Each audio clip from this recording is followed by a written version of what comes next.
ಮಂಗಳೂರು ಮಹಾನಗರ ಪಾಲಿಕೆ ಆಸ್ತಿ ತೆರಿಗೆಯನ್ನ ಶೇಕಡ 3ರಷ್ಟು ಹೆಚ್ಚಿಸಿದೆ. ಇದು ಮುಂದಿನ ಹಣಕಾಸು ವರ್ಷದಿಂದ ಜಾರಿಗೆ ಬರಲಿದೆ. ಫೆಬ್ರವರಿ 9ರಂದು ನಡೆದ ಪಾಲಿಕೆಯ ಮಾಸಿಕ ಕೌನ್ಸಿಲ್ ಸಭೆಯಲ್ಲಿ ಈ ನಿರ್ಧಾರವನ್ನ ತೆಗೆದುಕೊಳ್ಳಲಾಗಿದೆ. ಸರ್ಕಾರದ ಮಾರ್ಗಸೂಚಿಗಳ ಅನ್ವಯ, ಆಸ್ತಿಗಳ ಮಾರುಕಟ್ಟೆ ದರದ ಅನ್ವಯ ಕಾಲಕಾಲಕ್ಕೆ ತೆರಿಗೆ ಪರಿಷ್ಕರಣೆ ಮಾಡುವುದು ಕಡ್ಡಾಯವಾಗಿರುವುದರಿಂದ ಈ ಕ್ರಮವನ್ನ ಕೈಗೊಳ್ಳಲಾಗಿದೆ.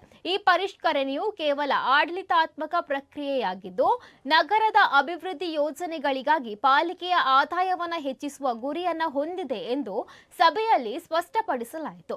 ನಗರದ 60 ವಾರ್ಡ್ಗಳಲ್ಲಿ ನಾಗರಿಕ ಸೌಲಭ್ಯಗಳನ್ನು ನಿರ್ವಹಿಸಲು ಮತ್ತು ಸುಧಾರಿಸಲು ಈ ತೆರಿಗೆ ಹೆಚ್ಚಳ ಅನಿವಾರ್ಯ ಎಂದು ಹೇಳಲಾಗಿದೆ. ತೆರಿಗೆ ಹೆಚ್ಚಳದ ಬಗ್ಗೆ ವಿರೋಧ ಪಕ್ಷದ ಸದಸ್ಯರು ತೀವ್ರ ಆಕ್ಷೇಪ ವ್ಯಕ್ತಪಡಿಸಿದ್ರು. ಇದು ಸಾಮಾನ್ಯ ಜನರಿಗೆ ಆರ್ಥಿಕ ಹೊರೆಯಾಗಲಿದೆ ಎಂದು ಅವರು ಆಪಾದಿಸಿದ್ದಾರೆ.